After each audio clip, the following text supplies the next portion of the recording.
Hello viewers, আসসালামু আলাইকুম। সবাইকে রমজানের অগ্রিম শুভেচ্ছা জানিয়ে আজকের একটা ভিডিও শেয়ার করতেছি। যেহেতু এবারে রোজাটা গরমে পড়তেছে, তো বেলের শরবত আমি আজকে রেডি করব।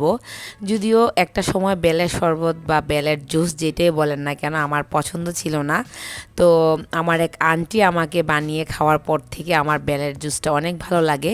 তো এখানে আমি একটা বেল, একদম গাছ পাকা বেল, এত মিষ্টি বেলটাকে আমি সামান্য পানি দিয়ে একটু চটকিয়ে নিব ভালো করে, যাতে করে বেলের যে বিচিগুলি থাকে বা আঁশ থাকে সেটা যাতে বের হয়ে যায়।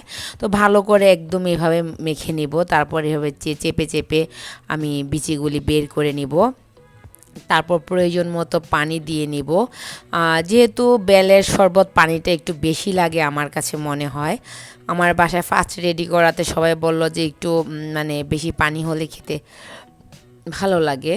তো আমি এখন এটা ছেঁকে নিব আর কি, একটু বেশি পানি না দিলে কিন্তু ছেঁকতে প্রবলেম হয়ে যাবে। আর এই যে ছাঁকনিটা দেখতেছেন, এরকম একটা ছাঁকনি নিতে হবে, বড় বড় ছিদ্রযুক্ত একটা ছাঁকনি নিতে হবে। ছোট ছাঁকনিগুলোতে অবশ্য ছেঁকা যাবে না। তো আমি ভালো করে এটা ছেঁকে এই যে এতটুকু করে নিয়েছি। আমার কাছে মনে হলো যে আর একটু পানি দিলে হয়তো বা ভালো হবে, কারণ বেশি গাঢ় মনে হচ্ছিল। তো এখানে প্রায় একটা বেলে আমার হাফ জগ বেলের জুস হয়েছে। তারপরে আমি একটু পানি মিশিয়ে নিয়েছি, তারপরে পরিমাণ মতো আমি এখানে চিনি দিয়ে দিলাম।